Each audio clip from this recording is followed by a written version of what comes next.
Selamat pagi, Shalom Aleichem. Bersama saya Vikaris Pendeta Eugene Mario Sola dari Gedung Gereja Gemim Sion Madidir Ure mengajak Bapak Ibu Saudara beribadah di pagi hari ini. Mari mempersiapkan kehidupan kita untuk beribadah kepada Tuhan. Kita memulaikan ibadah saat ini dengan melakukan Kidung Jumat 18, Allah hadir bagi kita. Allah hadir bagi kita dan hendak memberi berkat, melimpahkan kuasa Roh-Nya bagai hujan yang lebat. Dengan Roh Kudus ya Tuhan, umat-Mu berkatilah, baharui hati kami, oh curahkan kurnia. Mari kita berdoa. Di pagi hari yang indah ini ya Tuhan, kami masih diperkenankan oleh-Mu menikmati hari yang baru, dan kami bersyukur kami dalam keadaan yang diberkati, menyambut hari yang Tuhan beri, hari yang Tuhan jadikan bagi kami untuk kami lewati dengan penuh ucapan syukur. Di saat ini ya Tuhan, kami yang dapat terjangkau dengan pengeras suara, kami yang mengikuti lewat live streaming, hendak beribadah kepada-Mu. Layakan kami Tuhan, karena kami sadar dalam hari-hari kehidupan yang Tuhan beri bagi kami, tak jarang kami lalai dalam tugas panggilan sebagai orang percaya.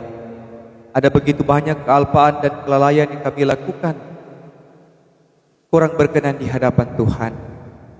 Kami memohon pengampunan dan belas kasihan-Mu bagi kami.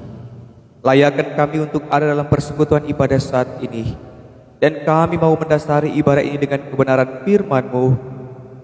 Roh Kudus menolong kami memahami dan mengerti kebenaran firman yang akan kami baca dan renungkan bersama di saat ini. Maka jadilah ibadah di saat ini di dalam nama Tuhan Allah yang adalah Bapa, Anak, dan Roh Kudus. Amin.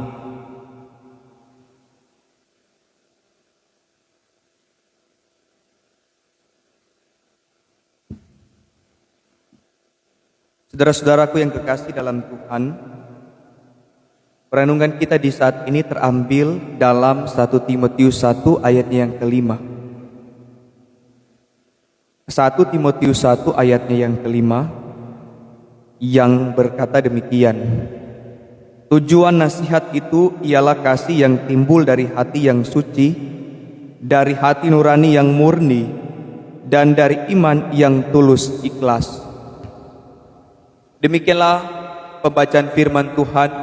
Berbahagialah setiap orang yang mendengar dan melakukan firman ini dalam kehidupan setiap hari. Amin. Nah, saudara-saudaraku yang kekasih dalam Tuhan Yesus Kristus, judul perenungan kita di ibadah saat ini adalah kasih yang mengubahkan.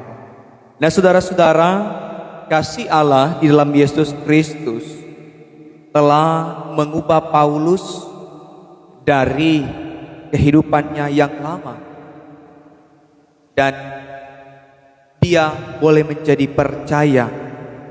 Yang pertama tentu dia bukanlah pengikut Yesus, tetapi dia penganiaya orang yang mengikut Yesus, yang menghujat pengikut Yesus, dan juga dikatakan sangat kejam. Tetapi kasih itu mengubahkan Paulus.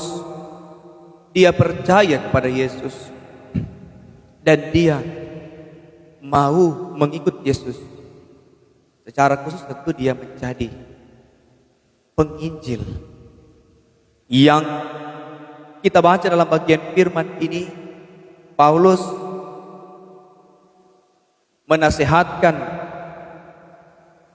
anaknya dalam iman, yaitu Timotius, untuk kuat dan semangat dalam melakukan tugas mengabarkan Injil di jemaat Efesus. Karena jemaat Efesus pada saat itu sudah percaya kepada Kristus dan mereka diperhadapkan dengan tantangan dan persoalan yang tidak mudah. Ada ajaran sesat yang masuk di dalam jemaat itu. Dan kasih Tuhan inilah yang mendasari nasihat kepada Timotius yang memimpin umat di Efesus. Nah, saudara-saudaraku yang kekasih dalam Tuhan, dari nasihat yang diberikan Paulus kepada Timotius dengan tujuan agar umat mengalami perubahan hati nurani yang murni dan iman yang tidak munafik. Nah, artinya pengajaran yang disampaikan menghasilkan kekudusan dengan gaya hidup yang benar dan selaras dengan cara Allah. Dan ini akan terwujud ketika pengajaran atau nasihat yang disampaikan berdasarkan dengan kasih Allah. Nah, di luar kasih Allah tentu nasihat atau pengajaran yang disampaikan tidak akan melahirkan perubahan ke arah yang lebih baik, tetapi mungkin sebaliknya menghancurkan dan membinasakan umat.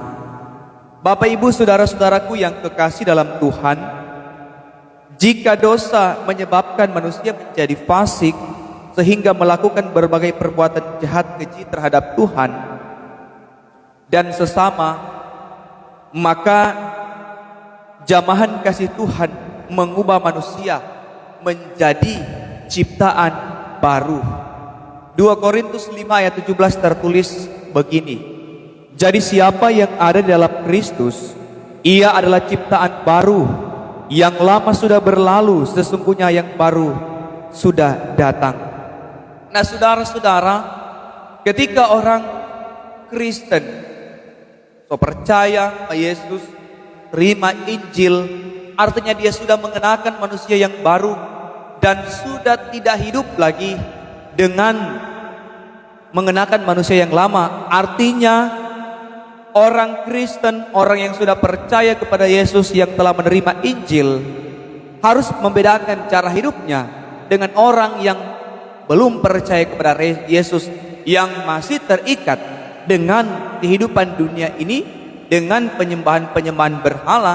Dan dalam konteks firman ini, mereka dalam penyembahan Dewi Artemis dan disesatkan dengan berbagai macam dongeng, silsilah. Bahkan juga ada pengajar-pengajar sesat, guru-guru palsu yang masuk meresapi di jemaat Efesus yang akan merongrong iman percaya mereka kepada Tuhan. Nah, kalau tidak memiliki kasih, maka mereka tentu tidak akan diubahkan. Nah, saudara-saudara yang dikasihi dan diberkati Tuhan, perjumpaan dengannya memberikan kita awal yang baru, harapan yang baru, sifat yang baru, atau kelakuan yang baru, bahkan juga sudut pandang dan masa depan yang baru. Dan kita percaya kalau kita selalu dekat dengan Tuhan, maka kasih Tuhan mampu menjangkau kehidupan kita, dan kasih itu jugalah yang akan mengubahkan kehidupan kita, terus memperbaharui diri dalam tanggung jawab yang Tuhan percayakan.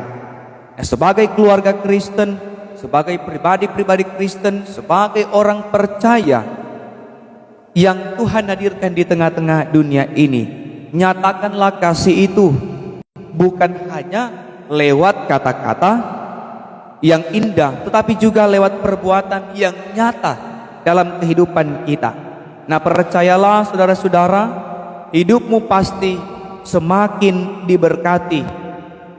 Hidup kita pasti diberkati ketika kita selalu berpadanan dengan firman yang terus melandaskan kasih yang tulus, bahkan keluar dari hati nurani yang murni dan menjadikan iman yang ikhlas kepada Tuhan dan juga kepada sesama kita. Nah, semoga demikian Tuhan Yesus menolong dan memberkati kita semua. Amin.